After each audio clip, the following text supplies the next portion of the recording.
여러분, 만약 여러분이 평생을 바쳐 세운 명예가 하루아침에 먼지처럼 사라진다면 어떤 기분일까요? 오늘 제가 들려드릴 이야기는 정말 믿기 어려우실 텐데요. 70세가 넘은 한 할아버지가 검찰청에서 겪은 일입니다. 그런데 이 할아버지의 정체가 밝혀지는 순간 검사들이 줄줄이 사과하며 무릎 꿇는 상황이 벌어졌습니다. 제 이름은 김정호입니다. 올해 73세죠. 30년 넘게 검찰에서 일하며 대한민국 법질서의 한 축을 담당했던 사람입니다. 그리고 얼마 전까지만 해도 검찰총장이라는 자리에 있었던 사람이기도 하죠. 하지만 그날 2024년 11월의 어느 차가운 오후 저는 그냥 평범한 할아버지였습니다. 검은 정장 대신 낡은 회색 코트를 입고 관용차가 아닌 지하철을 타고 서울중앙지검에 도착했을 때 말이죠. 퇴직 후 처음 찾은 검찰청이었습니다. 30년간 매일 같이 출근했던 그 건물이 이제는 낯설게 느껴졌습니다. 옛 동료였던 후배 검사 하나가 어려움에 처했다는 소식을 들었거든요. 개인적인 문제로 곤란한 상황에 빠진 그 후배를 위해 한마디 조언이라도 해주고 싶었습니다. 문제는 그때부터 시작됐습니다. 1층 안내데스크에 도착했을 때 젊은 직원이 저를 위아래로 훑어보더군요. 낡은 코트, 구겨진 바지, 그리고 70이 넘은 할아버지의 모습을. 그리고는 차가운 목소리로 말했습니다. 어르신, 민원은 1층에서만 접수받습니다. 무슨 일이신가요? 민원이요? 30년간 이 건물의 주인이었던 제가 민원인이 된 것이었습니다. 하지만 괜찮았습니다. 이해할 수 있었거든요.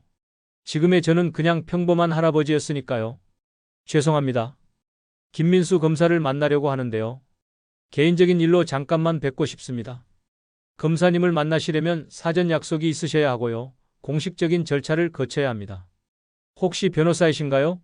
아니면 관련 기관 관계자이신가요? 저는 고개를 저었습니다.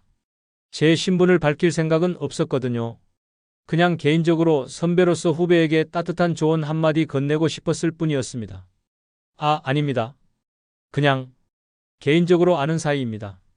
그러시면 먼저 전화로 약속을 잡으시고 오셔야 합니다. 지금은 만날 수 없습니다. 첫 번째 거절이었습니다. 하지만 저는 포기하지 않았습니다.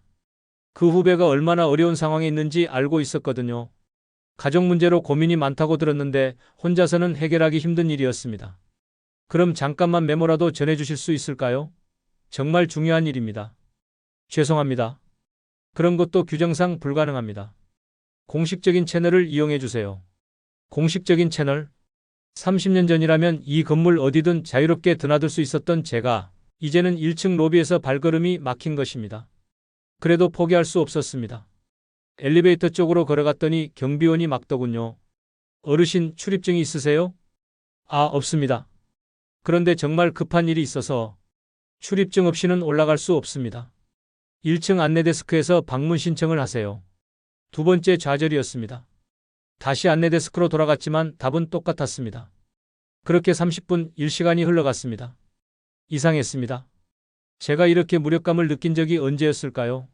30년간 이 건물에서 수많은 사건을 다루고 정의를 위해 밤낮 없이 일했던 제가 이제는 한 발자국도 앞으로 나아갈 수 없는 상황이 된 것입니다. 시간이 흐르면서 상황은 더욱 답답해졌습니다. 2층 민원실로 가보라고 하더니 2층에서는 3층으로, 3층에서는 다시 1층으로 마치 미로 속을 헤매는 기분이었습니다. 그 과정에서 만난 젊은 직원들의 시선이 아직도 기억납니다. 또 다른 민원인 할아버지구나 하는 그런 시선들 말입니다. 피곤한 표정으로 형식적인 응대를 하는 모습들이요. 하지만 그 순간에도 저는 그들을 탓할 마음이 없었습니다. 그들은 그저 자신들의 일을 하고 있을 뿐이었으니까요. 규정을 지키고 절차를 따르는 것이 그들의 역할이었습니다. 문제는 저였습니다. 과거의 영광에 젖어 지금의 현실을 받아들이지 못하고 있었던 것이죠. 3시간이 지났을 때 저는 로비 의자에 앉아 있었습니다. 다리도 아프고 마음도 무거웠습니다. 이제 정말 포기해야 하나 하는 생각이 들었죠.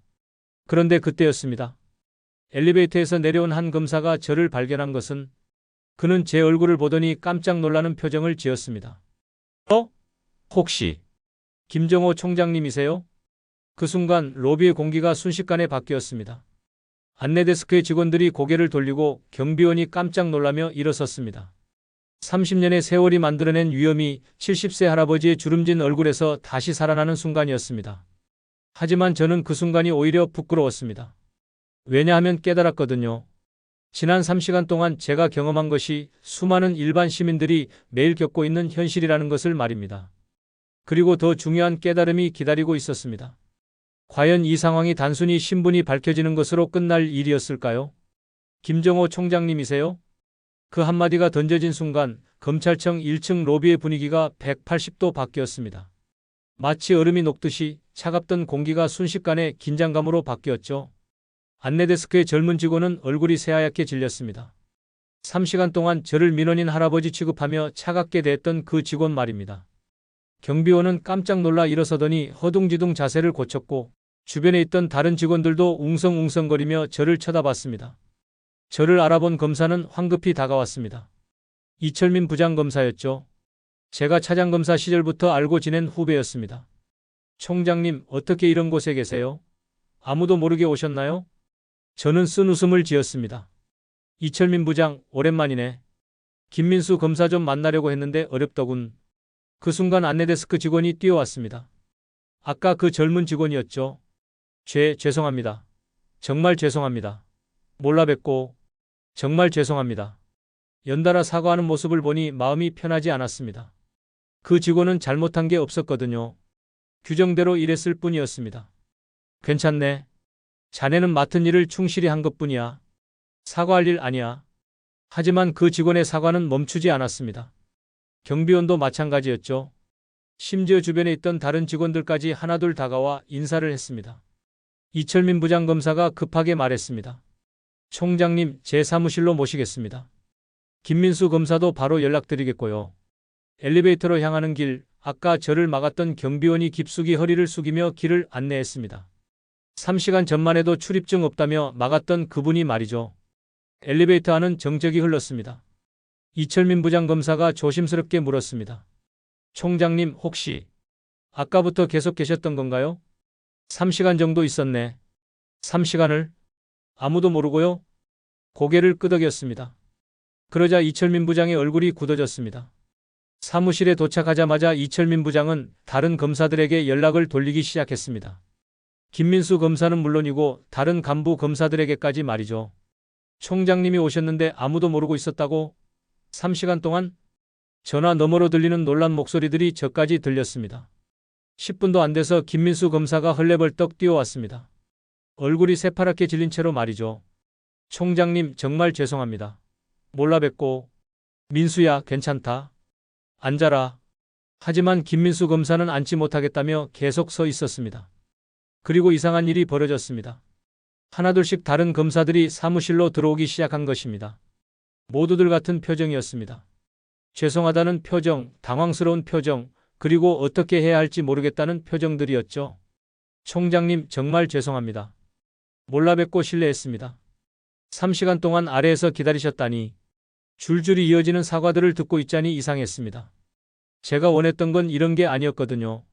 그냥 후배 하나 만나서 따뜻한 조언 한마디 해주고 싶었을 뿐인데 이렇게 큰 소동이 될 줄은 몰랐습니다. 모두들 그만해. 여러분이 잘못한 게 아니야. 내가 미리 연락하지 않은 것이 잘못이지. 하지만 사과는 계속됐습니다. 심지어 부장검사급들까지 줄을 서서 사과하는 상황이 벌어졌습니다. 30여 년의 검찰 생활에서도 이런 광경은 처음 보는 것이었습니다. 그때 문득 깨달았습니다. 이 모든 상황이 얼마나 아이러니한지 말입니다. 3시간 전 저는 그냥 평범한 할아버지였습니다. 누구도 알아보지 못하는 민원을 제기하러 온 일반 시민이었죠. 그때 받은 대우는 차갑고 형식적이었습니다. 규정이니까, 절차니까 하면서 벽에 부딪히기만 했습니다. 하지만 지금은 어떤가요? 똑같은 저인데 신분이 밝혀지자마자 모든 게 바뀌었습니다. 갑자기 VIP가 된 것이죠. 김민수 검사를 따로 불러서 조용히 이야기했습니다. 그가 겪고 있는 어려움에 대해, 그리고 제가 해줄 수 있는 조언에 대해 말이죠. 사실 별것 아닌 이야기였습니다. 가족 갈등으로 힘들어하는 후배에게 인생 선배로서 해주고 싶었던 이야기들이었죠. 총장님, 정말 감사합니다. 이런 상황에서도 김민수 검사의 눈에 눈물이 맺혔습니다. 그 모습을 보니 3시간 동안의 고생이 보상받는 것 같았습니다. 하지만 동시에 마음 한구석이 무거웠습니다. 과연 이게 맞는 건가 하는 생각이 들었거든요. 집으로 돌아가는 길, 지하철 안에서 생각에 잠겼습니다. 오늘 하루 동안 저는 두 개의 완전히 다른 세상을 경험했습니다. 평범한 할아버지였을 때의 차가운 현실과 전직 검찰총장이라는 신분이 밝혀진 후에 극진한 대우. 같은 사람, 같은 하루, 하지만 완전히 다른 세상이었습니다. 그날 밤 거울 앞에 선 제 모습은 초라했습니다. 70세가 넘은 주름진 얼굴, 구부정한 어깨, 그리고 혼란스러운 마음. 과연 제가 누구인지, 지금의 제 가치는 무엇인지 알 수 없었습니다. 아내가 물었습니다. 오늘 어떻게 됐어요? 표정이 좋지 않네요. 당신, 나는 지금 누구일까요? 갑자기 웬 철학적인 질문이에요? 저는 오늘 있었던 일을 차근차근 이야기했습니다. 3시간 동안 민원인 취급받았던 일, 그리고 신분이 밝혀진 후 벌어진 일들까지 모두 말이죠. 아내는 한참을 듣더니 이렇게 말했습니다. 여보, 그게 현실이에요. 슬프지만 우리나라의 현실이죠. 하지만 중요한 건 당신이 어떤 선택을 하느냐예요. 어떤 선택을 하느냐? 이 경험을 그냥 넘길 것인가, 아니면 무언가 의미 있는 일로 만들 것인가 말이에요. 그 말이 가슴에 와닿았습니다. 정말로 중요한 건 지금부터였습니다. 이 경험을 어떻게 받아들이고 어떻게 활용할 것인가 하는 문제 말이죠. 그날 밤 잠들기 전까지 많은 생각을 했습니다. 30년간의 검찰 생활, 그리고 오늘 경험한 현실. 과연 제가 놓치고 있었던 것은 무엇이었을까요? 그날 이후 나는 내 삶을 다시 바라보게 되었습니다. 며칠 뒤 김민수 검사가 조심스레 전화를 걸어왔습니다. 총장님, 며칠 전 그 일 때문에 계속 마음이 무겁습니다. 정말 죄송하고 감사했습니다. 나는 웃으며 대답했습니다. 괜찮네. 나도 그날 많은 걸 배웠네. 전화기 너머로 조심스레 묻더군요. 혹시 불쾌하진 않으셨나요? 그 질문에 나는 한참을 망설였습니다. 정말로 불쾌했을까? 솔직히 말하면 처음엔 그랬습니다. 아무도 나를 알아보지 못하고 설명을 해도 의심받고 도움조차 받지 못했던 시간들. 하지만 그 시간들이 있었기에 나는 진짜 현실을 볼 수 있었습니다. 그날 이후 나는 검찰청 시절 함께 일했던 몇몇 후배들에게 연락을 돌렸습니다. 단순히 내 위신을 회복하려는 것이 아니었습니다. 나는 지금의 시스템 안에서 고통받는 사람들이 있다는 것을 절실히 느꼈기 때문입니다. 그리고 그들을 위한 변화가 필요하다는 것도요. 며칠 후 서울중앙지검에서 뜻깊은 내부 교육 자리가 마련됐습니다. 주제는 민원인 응대의 진정성이었습니다. 나는 특별연사로 초대받았고 젊은 직원들과 검사들 앞에 서게 됐습니다. 여러분, 저는 김정호입니다. 이 건물에서 30년을 일했습니다. 그리고 며칠 전 3시간 동안 그 누구에게도 환영받지 못한 채 1층 로비에 앉아 있었습니다. 순간 강의실이 조용해졌습니다. 숨소리조차 들리지 않을 만큼. 하지만 그 누구도 비난하고 싶지 않습니다. 왜냐하면 여러분은 규정을 따랐기 때문입니다. 다만 우리가 잊지 말아야 할 것은 그 규정 뒤에 사람이 있다는 것입니다. 누군가에겐 그 순간이 절박할 수도 있고 생의 마지막 희망일 수도 있다는 걸요.